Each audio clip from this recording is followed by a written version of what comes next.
मुस्लिम league, मैंने आपको बताया था कि लॉर्ड कर्जन जाते जाते मुस्लिमों को बहला फुसला गया।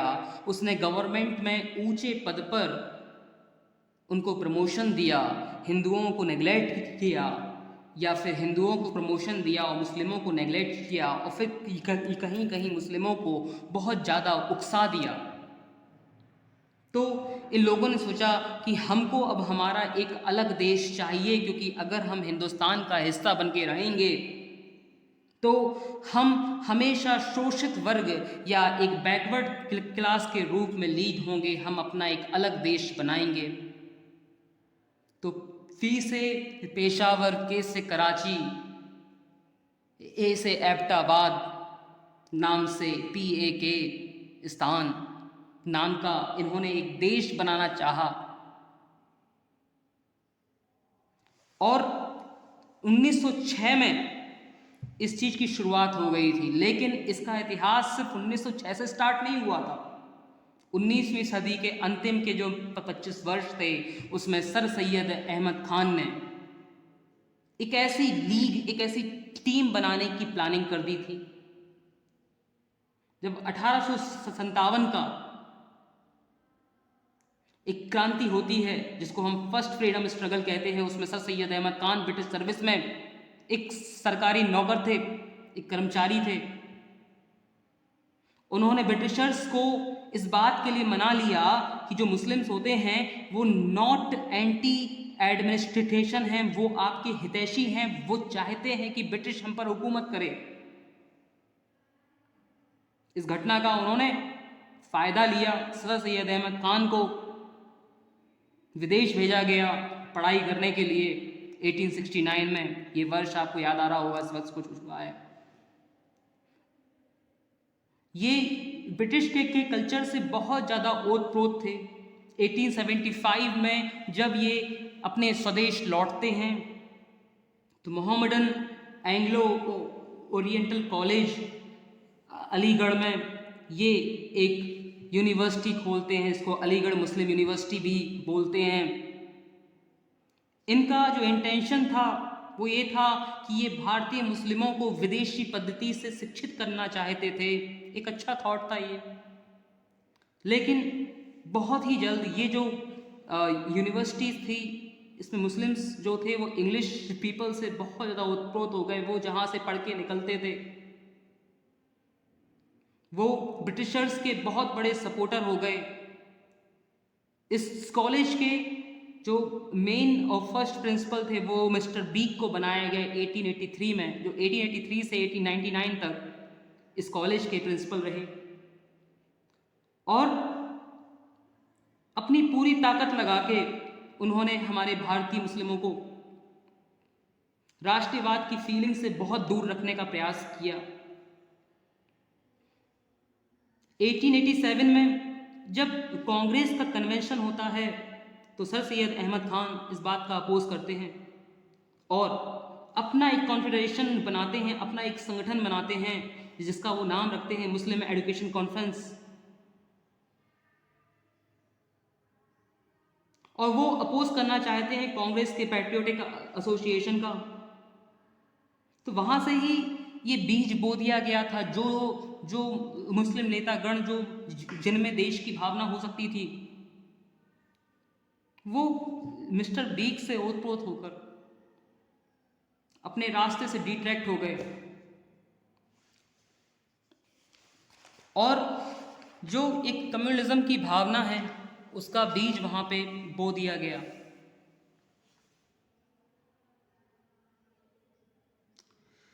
और जब एक बात नोटिस की गई कि अब जो मिडिल क्लास मुस्लिम्स हैं वो कांग्रेस का हिस्सा बन रही थी। जो हाई क्लास है वो तो अलीगढ़ मुस्लिम यूनिवर्सिटी वगैरह में पढ़ के अपना एक अलग कॉन्फेडरेशन बनाकर हमारे हितैषी हैं, लेकिन कुछ जो मिडिल क्लास मुस्लिम्स हैं वो कांग्रेस में ज्वाइन कर रहे हैं। ब्रिटिश लोगों की इस बात से चिंता बन गई।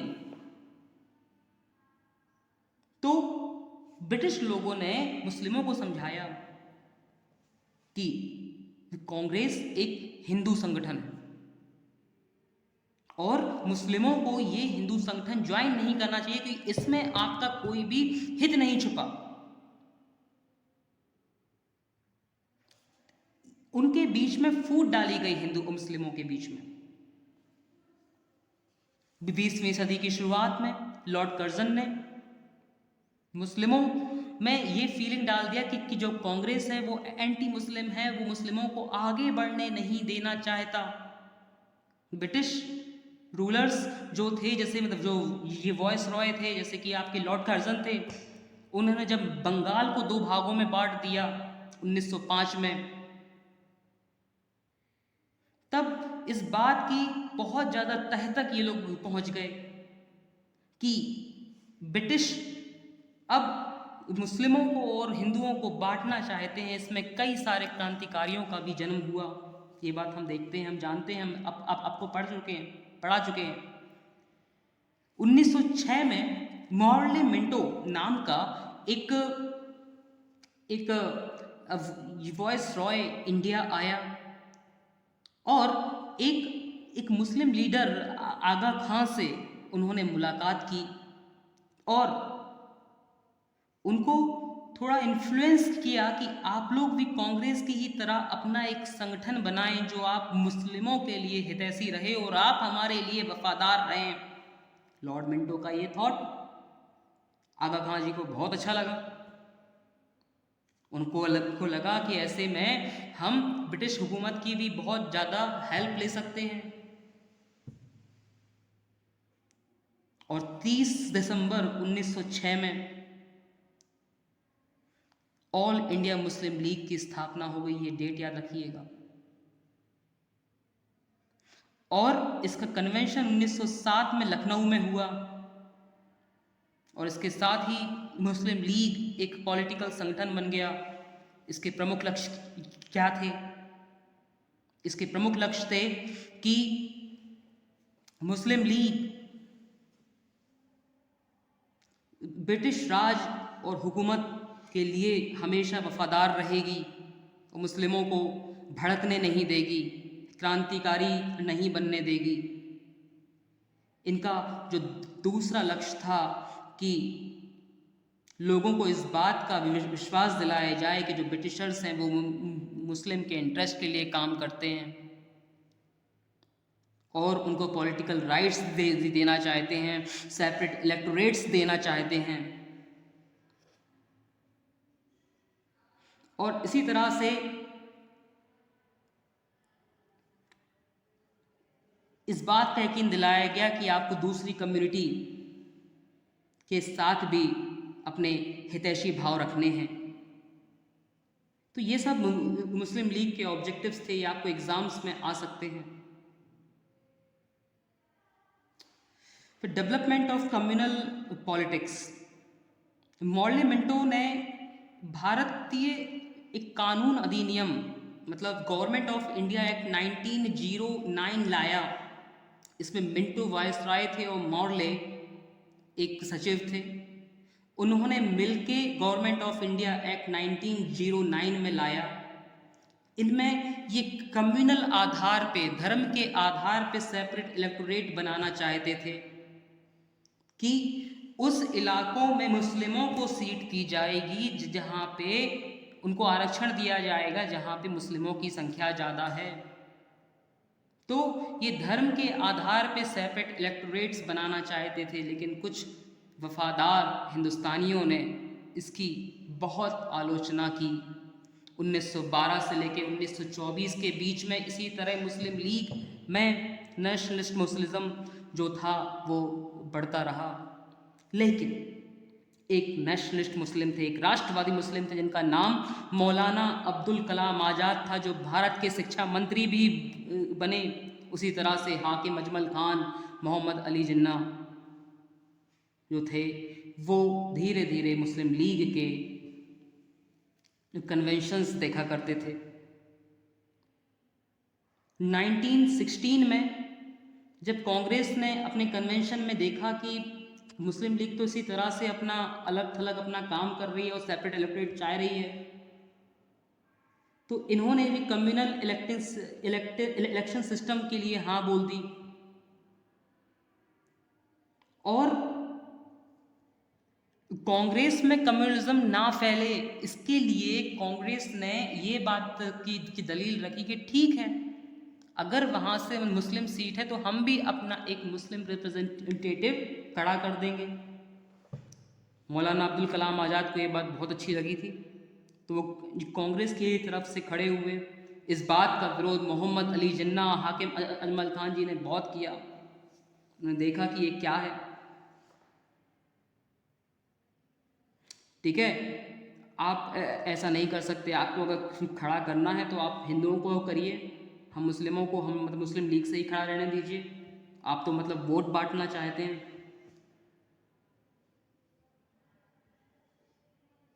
फिर आगे जाके जब non corporation movement Gandhi ji Chaura Chauri की घटना से दुखी होकर वापस ले लेते हैं, तो इन दो कम्युनिटी के बीच में भी जो अब तक हारमनी और पीस चली आ रही थी, कांग्रेस और मुस्लिम लीग साथ मिलकर खिलाफत मूवमेंट और नॉन कॉरपोरेशन मूवमेंट पर काम कर रहे थे, अब वो अलग अलग हो गए। इसी बीच हिंदू महासभा नाम की एक सभा भी बना दी गई।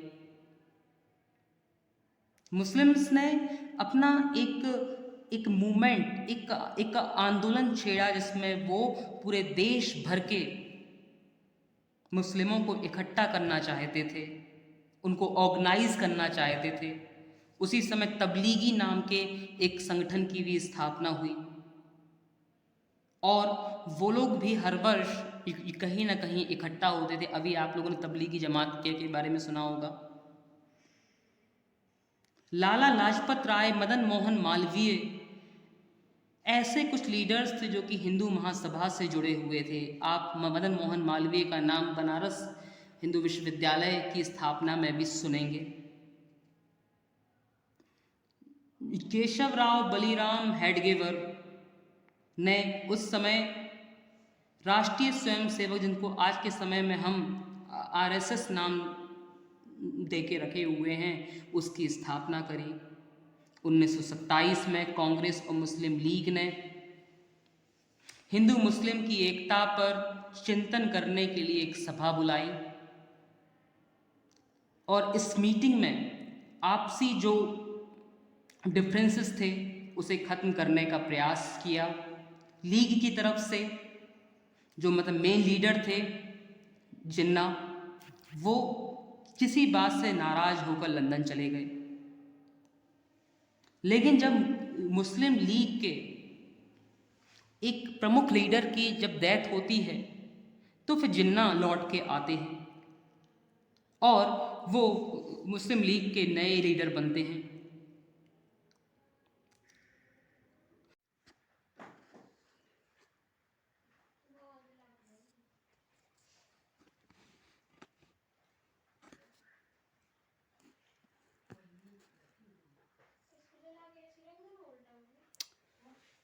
तो 1928 में एक नेहरू रिपोर्ट बनाई गई थी।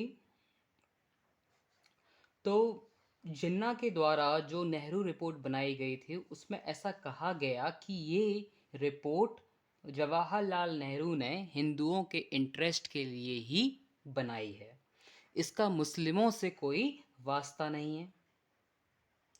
कांग्रेस ने मुस्लिम लीडर्स को इनवाइट किया था कि वो इस रिपोर्ट में अपनी राय दें, लेकिन बहुत से मुस्लिम लीडर्स जो जो नेशनलिस्ट थे, वो हिंदू और मुस्लिमों के भेद को बहुत ज़्यादा नापसंद करते थे। जो कि गवर्नमेंट इस तरह के भेद किया करती थी, इस तरह का डिस्क्रिमिनेशन किया करती थी, वो इसको बिल्कुल नापसंद करते थे।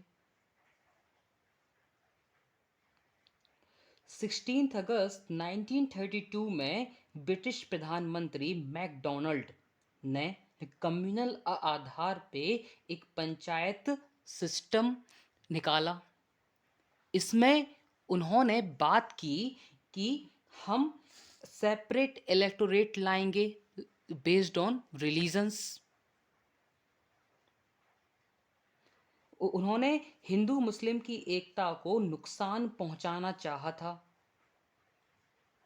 उन्होंने धर्म के आधार पे सिखों के लिए अलग सेपरेट इलेक्टोरेट, भारतीय क्रिश्चियंस के लिए अलग, बैकवर्ड क्लासेस के लिए अलग। तो इस तरह से लोकल सेल गवर्नमेंट में इस तरह का भेद निकाला गया। 1930 से 1937 के बीच में तो कांग्रेस और मुस्लिम लीडर्स के बनते हुए जो हृदय शुभ रिश्ते होते हैं, जो मतलब प्यार भरे रिश्ते होते हैं, इसमें इसी तरह से नुकसान पहुंचाने का कई बार कई मर्तबा प्रयास किया गया। 1937 के इलेक्शंस में कांग्रेस को मुस्लिम लीग के कंपैरिजन में बहुत ज़्यादा सफलता अर्जित हुई।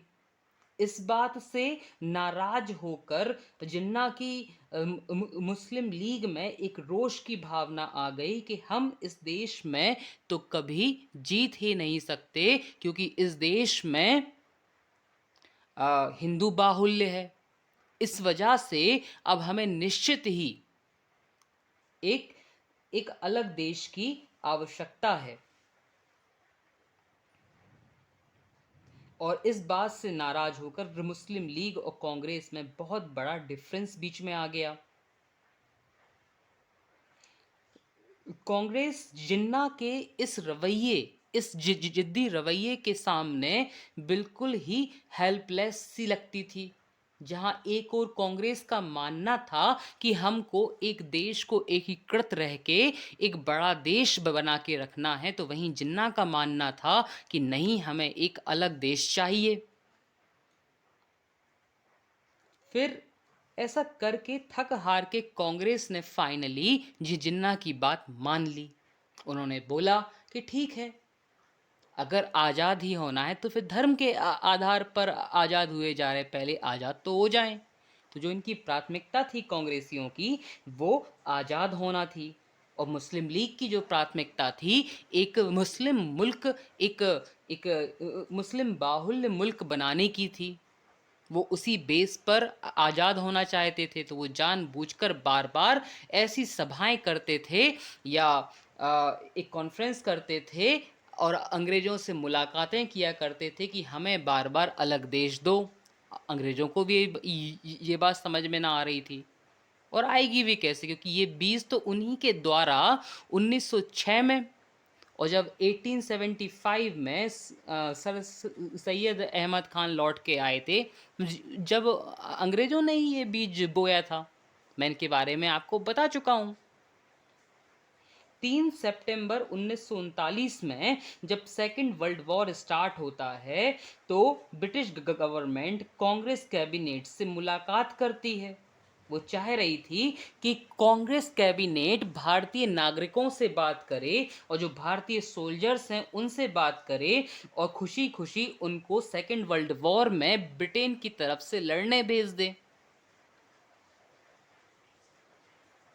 तो कांग्रेस यहाँ पे ब्रिटिश गवर्नमेंट को इस चीज़ को क्लियर करना चाहती थी कि ठीक है, ऐसा हम कर तो दें, लेकिन बदले में हमें आज़ादी चाहिए। इस बार झूठे वादे नहीं चलेंगे आपके।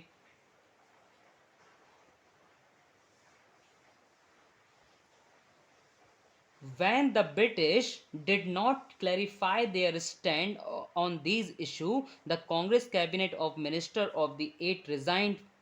लेकिन जब इस मुद्दे पर ब्रिटिश गवर्नमेंट ने अपना साफ रवैया नहीं अपनाया, तो वहीं कांग्रेस की कैबिनेट से 8 मंत्रियों ने इस्तीफा दे दिया कि आप एक ऐसा गेम खेल रहे हैं जिसमें हेड और टेल दोनों ही आपके हैं।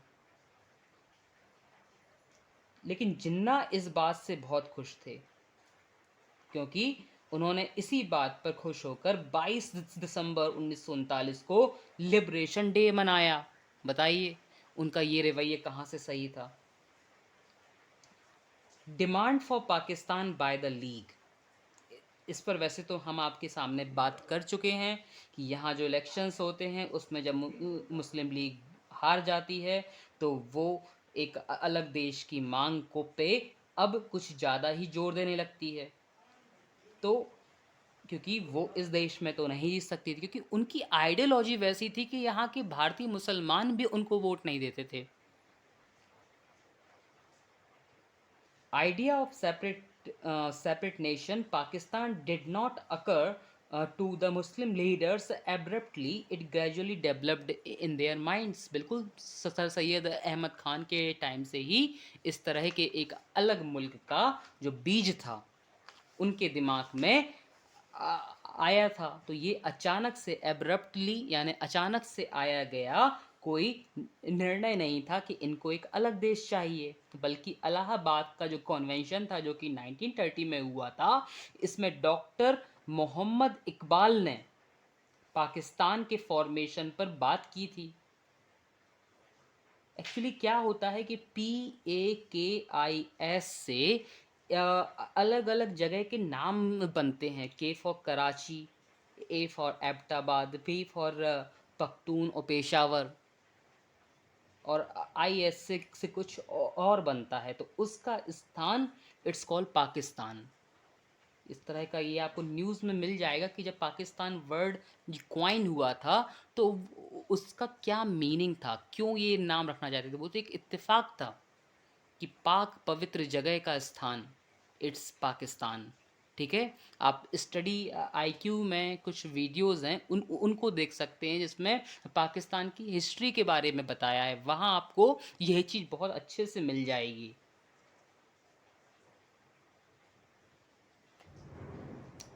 तो इस तरह से सभी भारत देश के मुस्लिमों में ये बीज लंबे वक्त तक डाला गया था। इंग्लिश एनसाइक्लोपीडिया के अनुसार जो पाकिस्तान का जो दिमाग है, मतलब एक मतलब मुस्लिम बालक में वो इस तरह आया कि उनको लाने वाले थे एक पंजाबी मुस्लिम, उनका नाम था रहमत अली। वो मिस्टर जिन्ना की तरह एक टू नेशन थ्योरी पर काम करते थे। 1941 में मुस्लिम लीग का कन्वेंशन मद्रास में हुआ और इसमें फिर से पाकिस्तान के फॉर्मेशन पर बात रखी गई।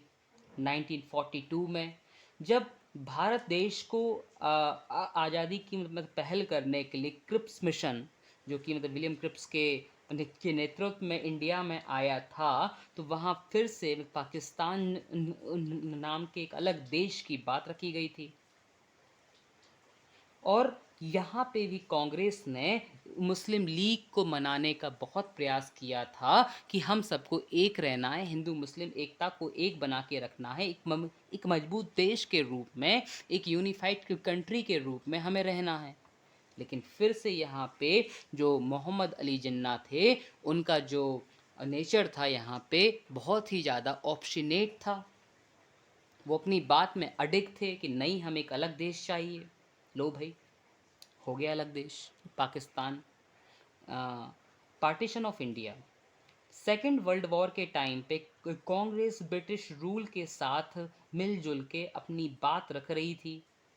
वो चाहती थी कि 1945 के समय रहे मिस्टर चर्चिल। बच्चों, चर्चिल जो हैं एक ऐसे ब्रिटिश प्राइम मिनिस्टर थे जो बहुत मतलब वहाँ के एक तरह से आयरन मैन के रूप में देखे जाते हैं। ठीक है, हमारे देश का आयरन मैन कौन है, आप कमेंट में बताएं। आयरन मैन ऑफ इंडिया, उनकी बहुत बड़ी मूर्ति है। The British prime minister should make applicable the Atlantic charter to India also. वो अटलांटिक चार्टर इंडिया लाना भी चाहते थे कि जितने बड़े रीजन में जहाँ जहाँ ब्रिटिश के उपनिवेश हैं, कॉलोनीज़ हैं, कॉलोनियल राज है, वो उनको वो आज़ाद करना चाहते हैं। तो वो चीज़ वो इंडिया में भी लाना चाहते थे, वो इंडिया को फ्रीडम देना चाहते थे। लेकिन इस दौरान कुछ रुकावटें थीं, कुछ हिंड्रेंस थे। वो थे आपके कांग्रेस और मुस्लिम लीग के बीच की आइडियोलॉजी में अंतर। धीरे धीरे शुरुआत में ब्रिटिश की जो पोजीशन थी,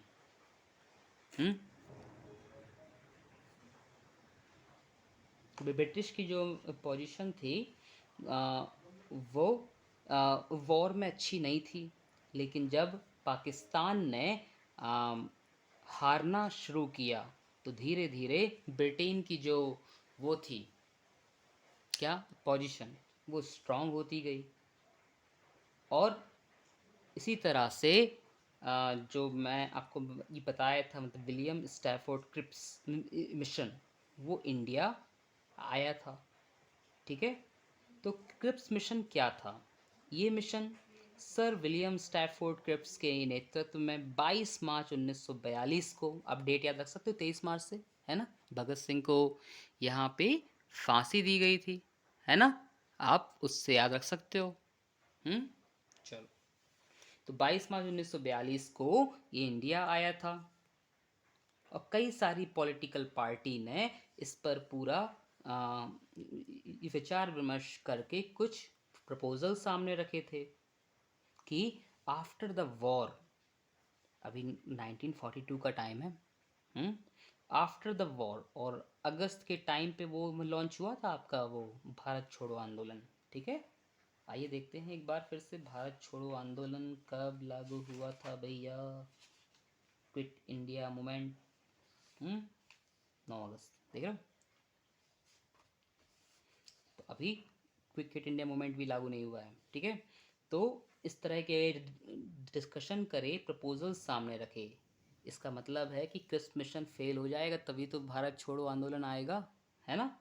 चलो, तो Congress was not satisfied with these proposals. इस प्रपोजल्स में इंडिपेंडेंस देने की बात हुई थी, लेकिन एक डोमिनियन स्टेट वो चाहते थे, जैसा अभी कनाडा में है, ऑस्ट्रेलिया में है, कि वहाँ का फर्स्ट पर्सन क्वीन एलिजाबेथ हैं। तो उसी तरह से भारत को भी आज़ादी देने की बात हुई थी कि हम छोड़ तो देंगे, लेकिन सबसे बड़ी जो मतलब पावर होगी, यूनो एनिमो, वो वहाँ की रानी होंगी। तो इस तरह के प्रस्ताव में ये लोग सहमत नहीं थे, लीग भी सहमत नहीं थी भैया। क्यों? क्योंकि वो उनको सेपरेट पाकिस्तान की डिमांड एकदम साफ होती हुई नहीं दिख रही थी। तो कांग्रेस और लीग के अलावा सिख सभाएं, हिंदू महासभा और दूसरी बैकवर्ड क्लासेस जो थी, वो भी अपने अपने मुद्दों में क्रिप्स मिशन से सहमत नहीं थी। इसी वजह से जो क्रिप्स मिशन था वो आगे जाके फेल कर गया। वेबल, Lord Webel came to India, तो ये मतलब वेबल प्लान लेके आए थे इंडिया। ठीक है, इसमें क्या हुआ था भैया? अक्टूबर 1943 में वो गवर्नर जनरल बनाए गए, और गवर्नर जनरल बन के वो इंडिया आते हैं और कुछ इशू को सॉल्व करना चाहते हैं कि ये जो डेडलॉक आ गया है, गठान आ गई है, इसे किस तरह से सॉल्व किया जाए। तो इसके लिए वो कुछ पॉजिटिव स्टेप्स लेना चाहते थे। शिमला कॉन्फ्रेंस होती है, शिमला समझौता होता है 25 जून 1945 को, एक शिमला समझौता होता है, वहाँ वहाँ पे वेबल मुलाकात करते हैं और ऐसा डिसाइड किया गया कि सेंट्रल कैबिनेट के कुल 14 मेंबर्स बनाए जाएंगे, उसमें से 5 जो होंगे वो कांग्रेस से नॉमिनेट होंगे, 5 उसके बराबर ही मुस्लिम लीग से नॉमिनेट होंगे, और 4 जो होंगे वो वॉइस रॉय नॉमिनेट करेगा, जो गवर्नर जनरल होगा वो नॉमिनेट करेगा।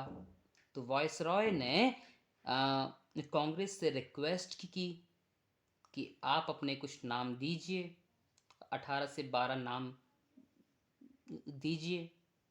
ठीक है, तो इस लिस्ट में कांग्रेस ने गलती से, मतलब गलती कह लीजिए, मुस्लिम लीग की तरफ से हुई गलती, ठीक है, कि गलती से उनकी उम्मीदों के खिलाफ दो दो मुस्लिम रिप्रेजेंटेटिव्स के नाम दे दिए। इस बात से फिर से मुस्लिम लीग बौखला गई, अरे ये क्या कर रहे हो, ये तो हमारा है, हम मुस्लिम लीडर्स के नाम देते हैं, आप क्यों दे रहे हो? वो तो मतलब बोलेंगे ही आपकी तरफ से कि नहीं, हमें अलग देश नहीं चाहिए, क्योंकि वो तो आपके रिप्रेजेंटेटिव हैं, लेकिन हमें तो चाहिए, हम आपके द्वारा दिए गए इस तरह के रिप्रेजेंटेटिव नहीं मानते। तो ऐसी कुछ वहाँ पे मतलब बातें हुई। ठीक है, और इसी तरह से non corporation of Shimla conference भी फेल कर गया है, जैसे कि क्रिप्स मिशन फेल किया था, और वेबल ने भी अब इसकी उम्मीद छोड़ दी थी। उसने बहुत संभालने का प्रयास किया था, लेकिन अल्टीमेटली भाई साहब का दिमाग खराब करके रखा था मुस्लिम लीग और कांग्रेस ने। बेचारी कांग्रेस करती भी तो क्या। कैबिनेट मिशन, जब शिमला कॉन्फ्रेंस फेल हो जाती है तो ब्रिटेन की लेबर पार्टी की सरकार वहाँ पे बनती है। तो ब्रिटिश की पार्लियामेंट्री एक रिपोर्ट वगैरह बनाने के लिए इंडिया एक कैबिनेट भेजती है, एक मंत्रिमंडल, एक जांच मंडल भेजते हैं। ठीक है। इसमें क्या होता है कि उस समय के जो ब्रिटिश प्रधानमंत्री होते हैं वो होते हैं एटली। वो एटली जी यहाँ पे एक कैबिनेट मिशंस भेजते हैं, एक मंत्रिमंडल, एक प्रधानमंडल भेजते हैं। इस कारण इसका नाम कैबिनेट मिशन था। अभी आप वेबल योजना पढ़ चुके हैं, शिमला कॉन्फ्रेंस पढ़ चुके हैं, आप क्रिस्प मिशन पढ़ चुके हैं, अब ये कैबिनेट मिशन है। ठीक है। तो कैबिनेट मिशन को पूरा इंडिया में क्या हालात हैं, क्या कौन क्या चाहता है, इसका पूरा एक लेखा जोखा बना के एटली के सामने प्रस्तुत करना था। ठीक है।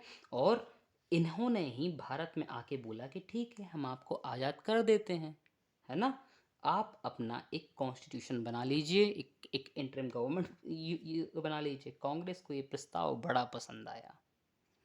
उन्होंने देखो ये मतलब 6 अगस्त की बात है, उन्होंने 9 दिसंबर में पहली मीटिंग कर ली थी कॉन्स्टिट्यूशन की 1946 में, और दूसरी कर ली थी 11 तारीख को, 11 दिसंबर को। उसमें अपना परमानेंट लीडर चुन लिया था, डॉक्टर राजेंद्र प्रसाद को, और इंटरिम गवर्नमेंट एक तरह से बन गई थी, संविधान पे काम चालू हो गया था।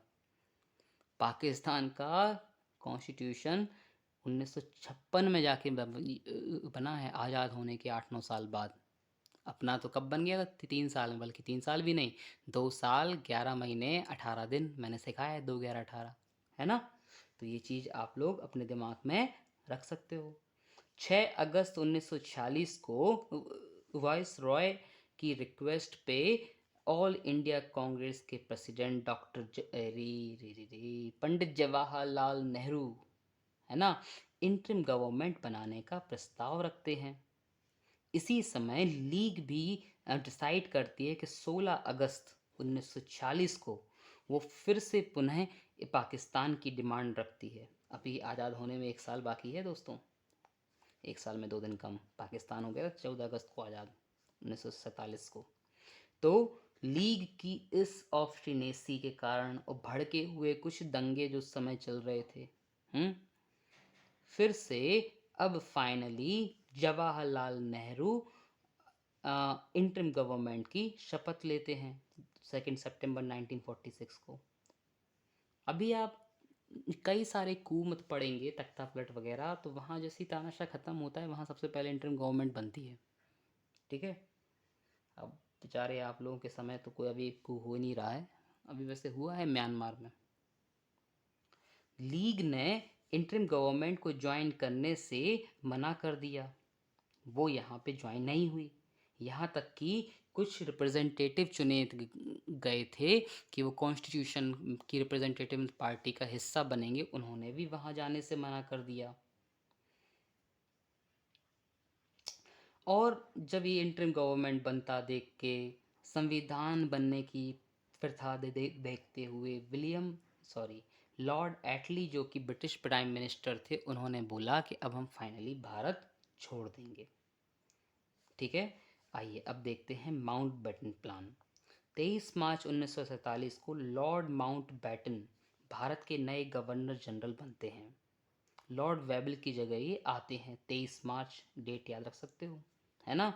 इसी दिन भगत सिंह जी को फांसी हुई थी। The British government had fully authorised him, British government ने उनको सारे अधिकार दे के रखे हुए थे।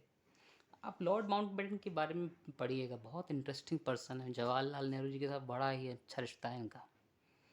ठीक है। तो लॉर्ड माउंटबेटन भारत के नए गवर्नर जनरल बनते हैं लॉर्ड वेवल की जगह। मैं इनको बस वॉइस रॉय बोलना चाहूँगा। ठीक है। और उन्होंने सारे मतलब पावर दे के रखे हुए थे। कैबिनेट मिशंस वगैरह के जो भी प्रपोजल्स थे, इन्हीं को काम सौंपा गया था। कांग्रेस पार्टीशन नहीं चाहती थी, लेकिन लीग अपने पार्टीशन वाले इरादे से पीछे ही नहीं हट रही थी। तो इस तरह से कई सारे कम्युनल यानी कि जो धर्मगत जो कड़वाहट है वो बिल्कुल पूरा घर कर्ज गई थी और फाइनली कांग्रेस ने मुस्लिम लीग के आगे घुटने टेक दिए, मान गई वो कि हाँ दो अलग अलग कंट्री बननी है। ठीक है। इसी तरह से जो फैक्टर्स जो रिस्पॉन्सिबल हैं इंडिया के पार्टीशन के लिए वो ये थे कि कांग्रेस और इंटरिम गवर्नमेंट की helplessness before the obstinacy of Mohammad Ali Jinnah of Muslim League and British diplomacy. कहीं कहीं ब्रिटिश भी चाहते थे कि इस देश को कमज़ोर करके जाना है भैया, मजबूत छोड़ के जाएंगे तो कल के दिन हम पे चढ़ बैठेंगे, हिसाब वगैरह मांगेंगे हमसे ये कि हमने इन्हें कितना लूटा, है ना। तो प्लान प्रेजेंटेड बाय माउंटबेटन ने भारत को दो पार्टों में बांट दिया, इंडिया और पाकिस्तान, और पावर जो थी 15 अगस्त को भारत को सौंप दी गई। इस प्लान में माउंटबेटन प्लान में पंजाब, बंगाल, सिंध, असम, बलूचिस्तान के हिस्से थे वो मुस्लिम लीग के को सौंप दिए गए। उन्होंने अपना अलग अलग पाकिस्तान बना लिया, ईस्ट पाकिस्तान, वेस्ट पाकिस्तान, और जो बाकी के वो थे वो हिस्सा मतलब भारत को दे दिया गया। ठीक है। सिंध जो है अभी वो ये कराची वाला इलाका है, आसाम के बहुत सारे मतलब प्रोविंस बांग्लादेश के रूप में हैं। बलूचिस्तान पाकिस्तान का वो इलाका है जहाँ ईरान जुड़ता है, और सबसे उसका पश्चिमी इलाका पंजाब लाहौर वाला प्रांत है। जो बंगाल है तो वो तुम्हारा ये ढाका वाला इलाका है। ठीक है। तो वो इस प्लान के तहत उनको दिया गया था। तो Mountbatten plan basically partition of India का प्लान था। फिर भारत आज़ाद होता है, हमारा प्यारा भारत आज़ाद होता है, independence of India act 1947 launch होता है। ठीक है। और इस प्लान में कांग्रेस और पाकिस्तान की आपसी सहमति होती है, दोनों 18 जुलाई 1947 को इस पर हस्ताक्षर कर देते हैं कि आने वाले मंथ की 14-15 तारीख में हम आज़ाद हो जाएंगे। ठीक है। तो इस तरह से हम आज़ाद होते हैं। अब ये टॉपिक आप लोगों को पूरा करना है कि मर्जर ऑफ स्टेट्स क्या थे, है ना। आज़ाद कश्मीर गलत वर्ड है ये यहाँ पे, है ना। तो इसको आपको मतलब पढ़ना है, और जब आप यहाँ आएंगे तो मैं इस टॉपिक को थोड़ा और क्लियर करूँगा कि कश्मीर प्रॉब्लम क्या थी। ठीक है।